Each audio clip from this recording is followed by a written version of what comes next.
찬송 부르겠습니다. 395장입니다.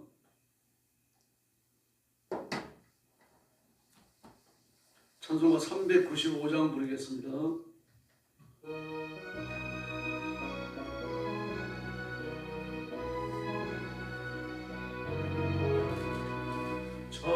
자비하신 예수여, 내가 사랑 가운데 오질할리 없으니 슬픈 자가 됩니다. 마음심이 와더니 밝게 하여 주소서. 나를 보호하시고 항상 인도하옵소서. 죄를 지은 까닭에 나의 마음이 고나니 용서하여 주시고 쉬게 하여 주옵소서. 천국하고 싶도다 나의 혼도 없으니 예수 건너 힘이로 하옵소서. 거룩하신 미루어도 사랑한 자이 또다 모두 이루어주신 법을 나는 믿사옵니다. 구주 밖에 누구를 달리 찾아보리요. 복과 영생 예수님 더 원하옵고. 거룩하신 예수여, 비로 난 서셨으니 어찌 감사한지 말로 할 수 없도다. 주의 귀한 영상을 나도 잊게 하시고 하늘나라가서도 사랑하게 하옵소서. 4절. 거룩하신 구주여, 비로 날 사셨으니 어찌 감사한지 말로 할 수 없도다. 주의 귀한 영상을 나도 잊게 하시고 하늘나라가서도 사랑하게 하옵소서. 아멘.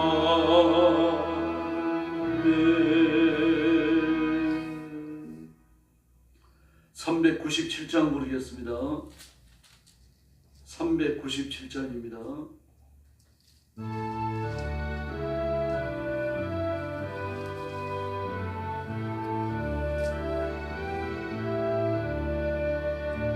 주 사랑 안에 살며 두려움 없으며 그 사랑 변함없이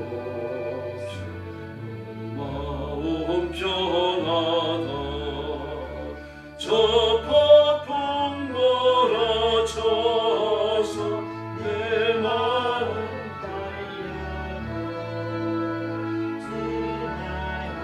곁에 계신 겁낼 것 없어라.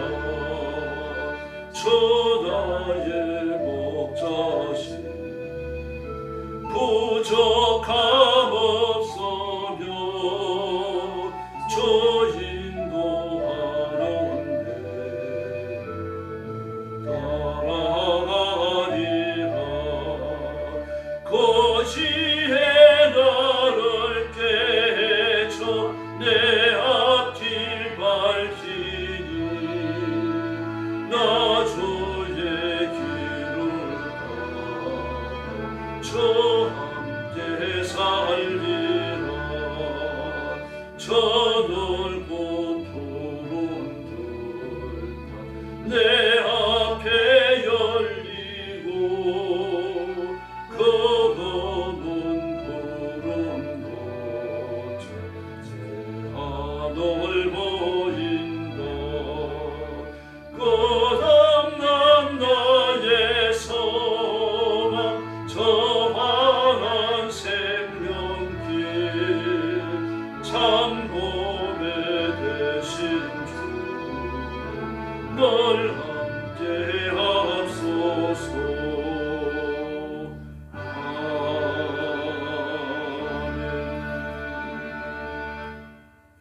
신앙 고백하겠습니다.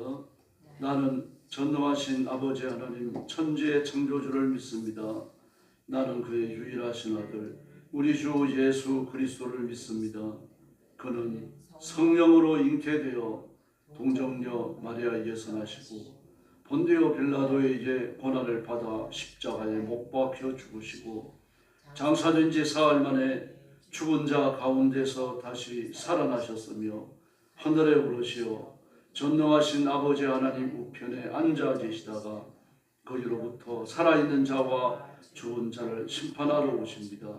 나는 성령을 믿으며 거룩한 공교회와 성도의 교제와 죄를 용서받는 것과 몸의 부활과 영생을 믿습니다. 아멘.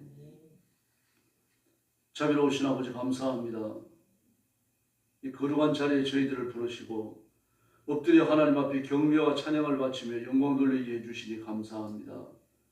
우리에게 주어진 하나님의 일을 하는 이 소중한 직무를 온 몸과 마음과 힘과 생명을 다하여 충성하고 하나님께 기쁨이 되는 귀한 종들이 되게 하여 주옵소서.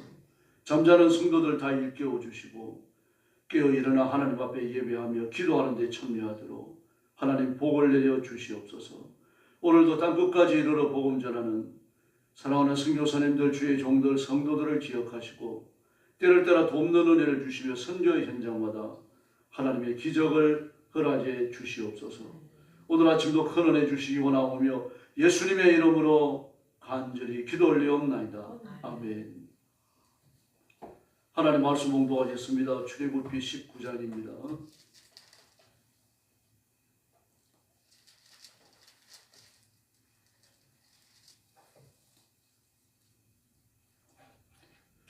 출애굽기 19장 1절 말씀부터 제가 먼저 봉독하겠습니다. 이스라엘 자손이 애굽 땅을 떠난 지 3개월이 되던 날 그들이 시내 광야에 이르니라. 그들이 르비딤을 떠나 시나 광야에 이르러 그 광야에 장막을 치되 이스라엘이 그의 산 앞에 장막을 치니라. 모세가 하나님 앞에 올라가니 여호와께서 산에서 그를 불러 말씀하실 때 너는 이같이 야곱의 집에 말하고 이스라엘 자손들에게 말하라. 내가 애굽 사람이 어떻게 행하였음과 내가 어떻게 독수리 날개로 너희를 업어 내게로 인도하였음을 너희가 보았느니라.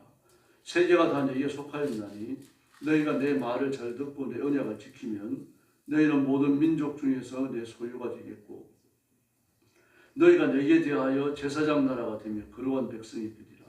너는 이 말을 듣고 이스라엘 자손에게 전할지니라.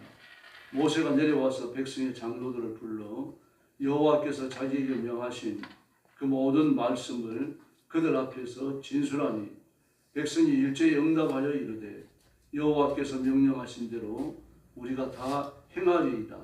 모세가 백성의 말을 여호와께 전하매 여호와께서 모세에게 이르시되 내가 빽빽한 구름 가운데서 내게 임함은 내가 너와 말하는 것을 백성들이 듣게 하며 또한 너를 영영히 믿게 하려 함이니라. 모세가 백성의 말을 여호와께 아뢰었으므로 여호와께서 모세에게 이르시되 너는 백성에게로 가서 오늘과 내일 그들을 성결하게 하며 그들에게 옷을 빨게 하고 준비하게 하여 셋째 날을 기다리게 하라. 이는 셋째 날에 나 여호와가 온 백성의 목전에서 시내산에 강림할 것임이니라. 너는 백성을 위하여 주위의 경계를 정하고 이르기를 너희는 산과 산에 오르거나 그 경계를 침범하지 말지니 산을 침범하는 자는 반드시 죽임을 당할 것이라. 그런 자에게는 손을 대지 말고 돌로 쳐 죽이거나 화살로 쏘아 죽여야 하리니 짐승이나 사람을 막론하고 살아남지 못하리라 하고 나팔을 길게 불거든 산 앞에 이를 것이니라 하라. 14절. 모세가 산에서 내려와 백성에게 이르러 백성을 성결하게 하니 그들이 자기 옷을 빨더라. 모세가 백성에게 이르되 준비하여 셋째 날을 기다리고 여인을 가까이 하지 말라 하니라. 셋째 날 아침에 우레와 번개와 빽빽한 구름이 산 위에 있고 나팔 소리가 매우 크게 들리니 진중에 있는 모든 백성이 다 떨더라. 모세가 하나님을 맞으려고 백성을 거느리고 진에서 나오매 그들이 산 기슭에 서 있는데 시내산의 연기가 자욱하니 여호와께서 불 가운데서 거기 강림하시니라. 그 연기가 옹기 가마 연기같이 떠오르고 온 산이 크게 진동하며 나팔 소리가 점점 커질 때에 모세가 말한즉 하나님 음성으로 대답하시더라. 여호와께서 시내산 곧 그 산꼭대기에 강림하시고 모세를 그리로 부르시니 모세가 올라가매 여호와께서 모세에게 이르시되 내려가서 백성을 경고하라. 백성이 밀고 들어와 나 여호와께로 와서 보려고 하다가 많이 죽을까 하노라. 또 여호와께 가까이 하는 제사장들에게 그 몸을 성결히 하게 하라. 나 여호와가 그들을 칠까 하노라. 모세가 여호와께 아뢰되 주께서 우리에게 명령하여 이르시기를 산 주위에 경계를 세워 산을 거룩하게 하라 하셨은즉 백성이 시내산에 오르지 못하리이다. 여호와께서 그에게 이르시되 가라. 너는 내려가서 아론과 함께 올라오고 제사장들과 백성에게 경계를 넘어 나 여호와께로 올라오지 못하게 하라. 내가 그들을 칠까 하노라. 25절 같이 봅니다. 모세가 백성에게 내려가서 그들에게 알립니다. 아멘. 예. 시내산에 하나님께서 강림하시며 그 백성들의 계명을 주시는 그 과정에 대해서 지금 쭉 20장 이하까지 쭉 기록이 됩니다. 이스라엘 백성이 애굽에서 출발한 지 3개월 만에 시내 광야에 도착합니다. 그래서 셋째 달 초하루에 도착을 했죠. 그러므로 꼭 2달이 걸려가지고 시내산까지 온 겁니다. 그리고 이제 이후로 기록되는 내용은 하나님의 계명과 여러 가지 그 제사 법전들 또 생활 규례들 또 일상생활 중에 나타나는 그 형사법, 민사법 이런 것들을 쭉 주십니다.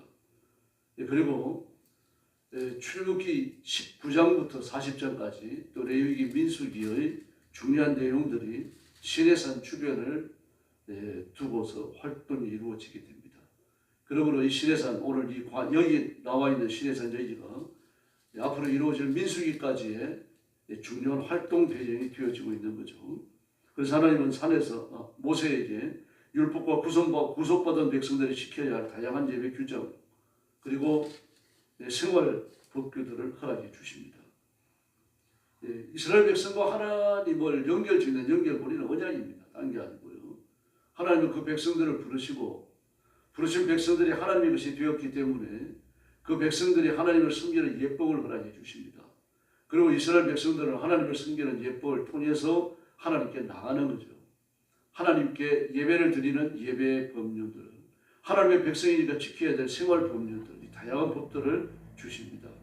그러므로 지금까지는 아브라함과 이삭과 야곱과 요셉과 더불어서 주로 개인에게 앞으로 이루어질 하나님의 큰 구원에 관한 이미지 같은 메시지를 주셨어요. 그러나 이제는 아닙니다. 온 백성들을 상대로 아주 구체적 법조항을 주시는 겁니다. 완전히 달라지는 거죠. 다시 말해서 새로운 시대가 열렸다는 뜻입니다. 법이 달라지니까 새로운 시대가 시작되는 거죠. 그래서 하나님께서 이스라엘 백성들에게 모세는 산으로 부르시고 이스라엘 백성들은 산 밑에 거하게 하시면서 일정한 경계선을 지어주시고 못 올라오게 하십니다. 그래서 2절 말씀에 보면 르비딤을 떠나 시내 광야에 이르러 장막을 쳤고 거기가 바로 하나님께서 모세를 처음 만나주셨던 호렙산 또 시내산에 도착을 해서 장막을 친 겁니다. 그리고 이제 하나님께서 모세를 산 위로 부르셨어요. 그리고 모세가 산 위로 올라가니까 하나님께서 말씀하십니다. 3절 중간에요. 너는 야곱 가문에게 또 이스라엘 자손에게 이렇게 말하라 합니다. 야곱 가문 이스라엘 자손 대꾸가 되는 거죠. 같은 말 동어의적 대꾸입니다. 그리고 말하라라는 말은 일러주라는 말과 또 대꾸가 됩니다. 그리고 우리가 말한다 그러면은 그냥 객관적으로 이야기하는 거죠. 일러준다라고 말하면 좀 주의 있게 말하는 거죠. 그러므로 하나님께서 이스라엘 백성들이 그냥 선포해라 말해라 습관처럼 이렇게 알려주라 그런 뜻이 아니고 아주 귀에 정확하게 들려지도록 일러주라는 이야기입니다. 그냥 시시하게 말하라고 하는 그런 말씀이 아니죠. 일러줄 내용이 뭡니까? 3절 하반절에 나옵니다. 4절 이하에 나옵니다. 일러줄 내용이 4절부터 6절까지죠. 일단 출애굽 과정에서 있었던 하나님의 구성적 사랑과 그 헌신과 열정에 대해서 일러주라고 말합니다. 나는 너희를 애굽 땅에서 구하여 내세기까지 왔다 그렇게 말씀하십니다. 그런데 또 이집트 사람, 애굽 사람들이 한 일을 너희가 알지 않느냐? 10가지 재앙과 애굽 사람들을 바로로 대표되어지는 애굽 사람들을 꼼짝 못하게 만들고 그들이 떠나올 때 여러 가지 금은 보석물을 취해가지고 주고 그리고 사정을 하면서 나가달라 그러죠. 이런 일들을요. 그래서 너희를 내가 그 독수리가 새끼를 날개로 업어 나르는 것처럼 너희들을 업어서 여기까지 데리고 왔다. 이걸 너희들이 보지 않았느냐. 이렇게 말씀하십니다. 그래서 출애굽의 부정적 사랑과 하나님의 큰 그 열정에 관해갖고 일러줘라. 요약을 해가지고 알아듣도록 해주라는 얘기입니다. 기억하고 있게 하라는 얘기죠. 잊어버리지 않도록. 이건 또다시 후손들에게 쭉 이야기해야 될 중요한 내용이 되어집니다. 이렇게 너희가 나한테 특별한 사랑을 있고 나와 특별한 관계를 가졌으니까 그러므로 내 언약을 준수해라 라고 말합니다. 5절 말씀입니다. 내 언약을 준수해라. 내 언약을 준수하면 너희는 내 소유가 된다. 소유라는 말은 숨겨놓은 보물이라는 뜻입니다. 숨겨놓은 보물. 세상 사람들이 아무도 알지 못하고 하나님만 아는 하나님의 백성, 하나님의 자녀, 하나님의 사람, 하나님의 것이 되어졌다는 얘기입니다. 이렇게 내 언약을 지켜가지고 내 보물이 되었으니까 이제 너희들에게 내가 복을 준다라고 말합니다. 첫 번째가 뭡니까? 선민이 된다. 두 번째 제사장 나라가 된다. 세 번째는요 거룩한 백성이 된다. 그렇게 말합니다. 선민이 된다. 온 천하 많은 백성들과 민족이 알지만 내가 너희만 사랑했다. 너희만 알았다. 선택한 백성이 되는 거죠. 그리고 너희가 제사장 나라다. 너희만 나를 섬긴다. 너희 외에는 나를 섬길 자가 없다. 내가 허락하지 않는다. 하나님과 독특한 관계를 맺는 백성과 민족은 너희밖에 없다는 얘기입니다. 그들이 가지고 있는 특권을 일러주시는 거죠. 제사장 나라니까 하나님만 섬길 뿐만 아니라 예수 믿지 않는 세상 나라들과 하나님 사이의 중보자가 되라는 뜻입니다. 그런 교훈도 들어있는 거죠. 다음에 세 번째 주시는 게 뭡니까? 너희는 거룩한 백성이다. 구별된 거죠. 구별됐습니다. 그러므로 그들과 섞이지 말라는 얘기입니다. 이방인과 섞이지 말고 이방인이 짓는 죄를 짓지 말고 이방인들이 섬기는 우상도 섬기지 말라는 말씀입니다. 강력한 권고가 여기에 들어있는 거죠. 이 바로 모세에게 주시는 중요한 지침입니다. 너는 이스라엘 백성들에게 일러라. 뭘 일러줍니까? 그들이 입었던 출애굽 과정의 부정적 사랑과 하나님의 구원의 열심에 대해서 일러줘야 합니다. 다음에 두 번째, 너희가 내 언약을 지키면 바로 내 보물, 내 소유가 된다. 하나님의 소유가 되고 나면 받는 복이 뭡니까? 세 가지입니다. 너희는 선택된 백성이다. 너희는 제사장 나라다. 너희는 거룩한 민족이다.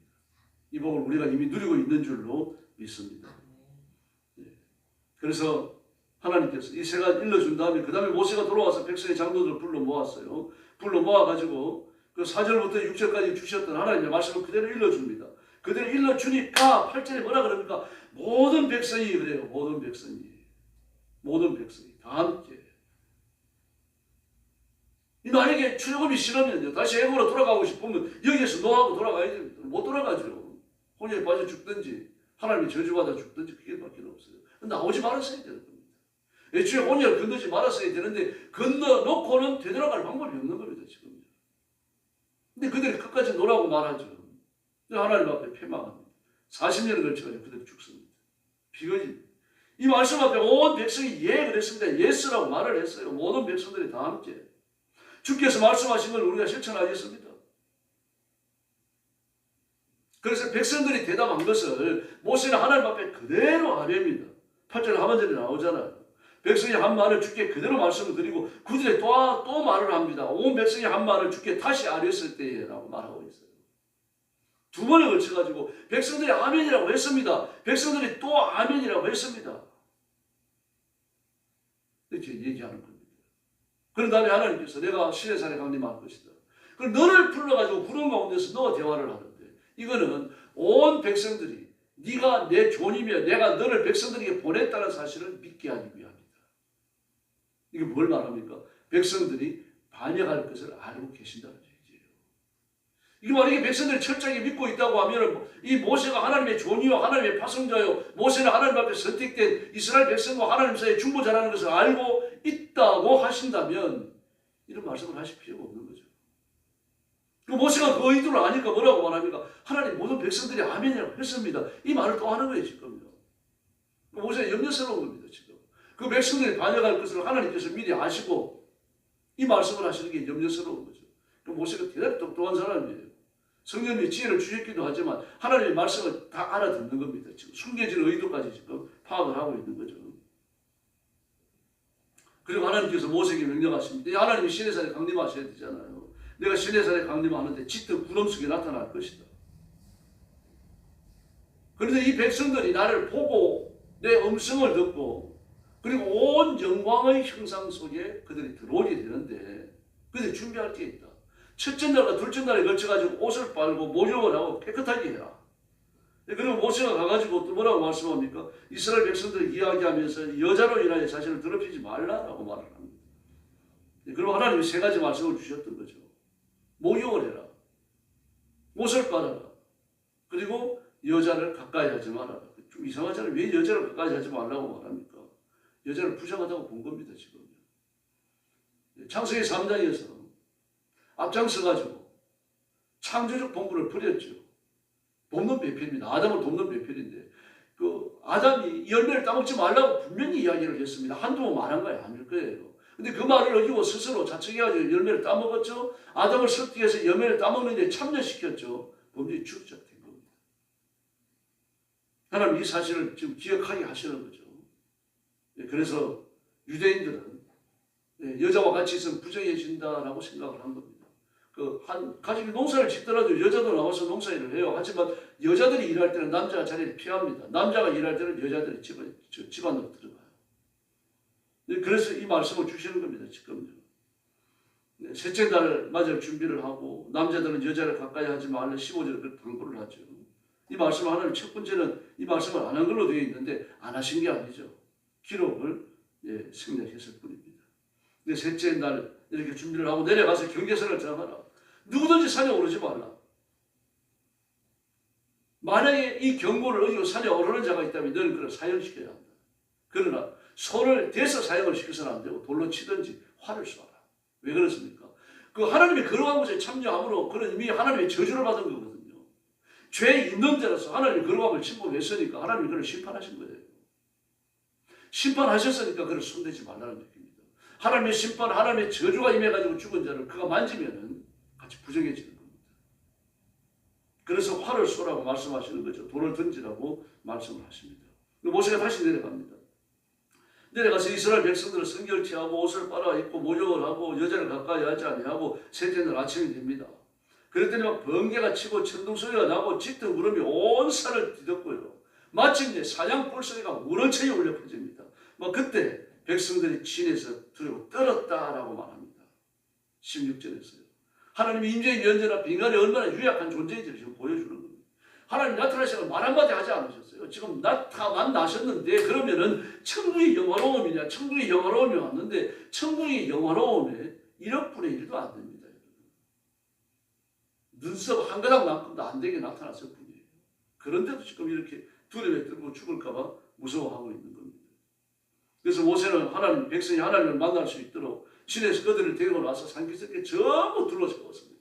그러고 300만 명이 넘는데 그 둘러세운들 멀리 있는 사람은 잘 보이겠습니까? 그러나 보일 수밖에 없죠. 하나님께서 그렇게 하셨기 때문입니다.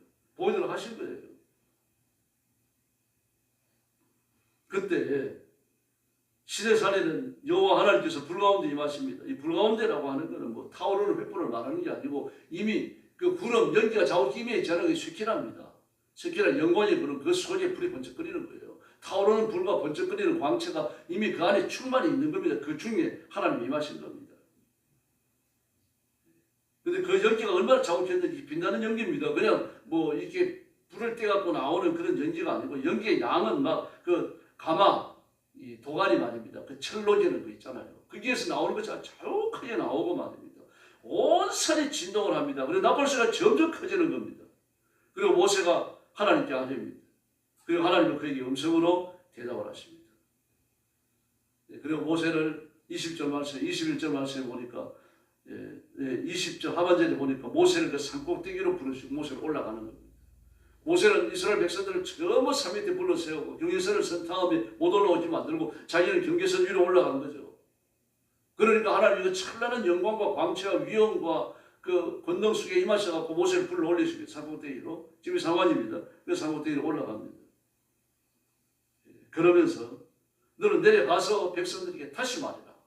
너를 내가 산꼭대기로 불러 올리는데 그들의 그 경계선이 있고 모세가 있을 때는 저 모세 가까이 있는 거 아닙니까? 그 모세를 보면서 경계선을 넘어오지 않을 거라는 얘기죠. 그러나 너를 산꼭대기로 불러 올리고 나면 네가 눈에 안 보이니까 그들 경계선을 치고 올라올 수 있다. 그런 일이 없도록 단단히 일러둬라. 많은 사람이 죽을 수 있다. 다 죽는다는 얘기죠. 그 다음에요. 제사장과 장로들을 정결케 한 이후에 그들 경계선 안쪽으로 끌어들이라는 이야기입니다. 백성들과 위치가 다르죠. 백성들은 경계선 밖에, 장로들과 제사장들은 경계선 안에, 그리고 모세는 시내산 꼭대기에 올라가는 겁니다. 제사장도 자신을 성결케 하지 않으면 내가 그들을 죽인다고 말합니다. 백성들이 경계선을 넘어 올라오면은 같은 백성들이 그를 죽이는 거죠. 재판권을 갖고 있는 사람 1000부장, 500부장, 100부장, 또 50부장, 10부장이 그들을 심판을 할 것이고, 그리고 제사장과 장로에 대해서는 내가 심판하겠다. 심판의 권위가 달라졌다는 것을 보여주고 있습니다. 그리고 너는 내려가서 아론을 데리고 올라오라고 말씀하시고요. 그러나 제사장과 백성들은 이 경계선을 넘어서는, 제사장들도 경계선 바깥에 있습니다. 지금요. 제가 안쪽에 있다고 했는데 말씀 잘못 드렸습니다. 그리고 그대로 전합니다. 그리고 나서 이제 계시가 주어지기 시작하죠. 십계명, 출애굽기 20장에 보면 나오기 시작합니다. 저는 하나님의 그 임하심이 얼마나 큰 영광인지 모릅니다. 막 출애굽기 19장은 읽으면 읽을수록 놀랍니다. 저는 뭐 처음에 읽을 때는 이걸 별로 못 느꼈는데, 구에 가기 전에 하나님 앞에 큰 은혜를 받았던 적이 있습니다. 몇 번 있습니다. 막 에스라, 느헤미야, 에스더 읽으면서 그때 조상들이 지은 죄를 놓고 하나님 앞에 회개하거든요. 그러면서 우리 시루안이 지었던 죄들을 회개하고 막 그러면서 이 말씀을 읽으면서 너무 영광스러워갖고 놀랐어요. 그때 막 소름이 돋고 말이죠. 막 그랬습니다. 정말 이 출애굽기 19장은요, 말하면 말할수록 하나님의 광명이 정말 표현할 수 없는 걸로 그렇게 느껴집니다. 느낌을 다 말할 수 없습니다. 지금 거룩한 영광, 걸러온 기록이 되어 있고 짧은 시간을, 짧은 내용을 이렇게 우리가 묵상만 해서 이런데 눈으로 볼 때 어떻게 했습니까? 우리는 이 땅에서 이런 영광을 눈으로 볼 일이 없죠. 앞으로 개인적으로 볼지 모르겠습니다. 하나님 나라에 가야만, 이래가지고 출애굽기 19장이 이렇게 기록했구나 이제 그렇게 말할 겁니다. 지금은 다 이해 못합니다.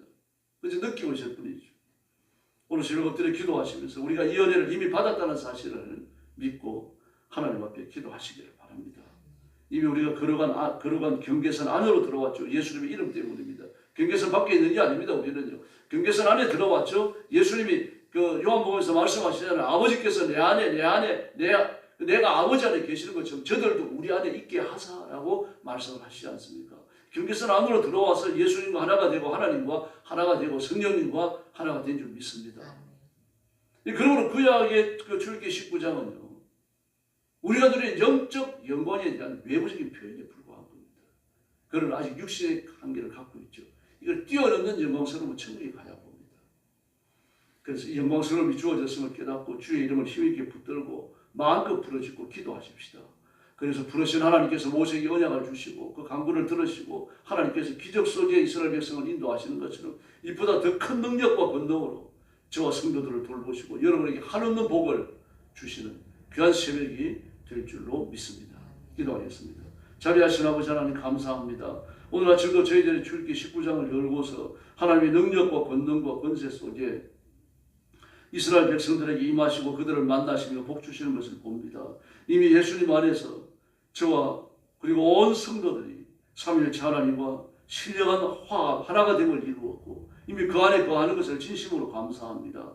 출애굽기 19장의 사람들이 상상도 할 수 없던 영화로움을 우리가 누리고 있는데 이 사실에 대한 분명한 인식과 깨달음과 이해를 주시고 내게 일어난 이 놀라운 변화 속에서 그걸 앞두고서 우리가 누리면서 하나님 앞에 자신을 쳐서 경계선을 설정하고 넘어서 세속으로 내려가지 않고 세속의 것들을 끌어들여서 내게로 오게 하는 이런 어리석음을 저지르지 않도록 역사해 주시옵소서. 기도할 때 하늘 문을 열어주시고 기도할 때 성령의 권능을 부어주시고 기도할 때 하나님께서 영광을 받으시며 기도에 넘치도록 응답해 주시옵소서. 예수님의 이름으로 간절히 기도 올리옵나이다. 아멘. 주님 가르친 기도 드리겠습니다. 하늘에 계신 우리 아버지 아버지의 이름을 거룩하게 하시며 아버지의 나라가 오게 하시며 아버지의 뜻이 하늘에서와 같이 땅에서도 이루어지게 하소서. 오늘 우리에게 일용할 양식을 주시고 우리가 우리에게 잘못한 사람을 용서하여 준 것 같이 우리 죄를 용서하여 주시고 우리를 시험에 빠지지 않게 하시고 악에서 구하소서. 나라와 권능과 영광이 영원히 아버지의 것입니다. 아멘.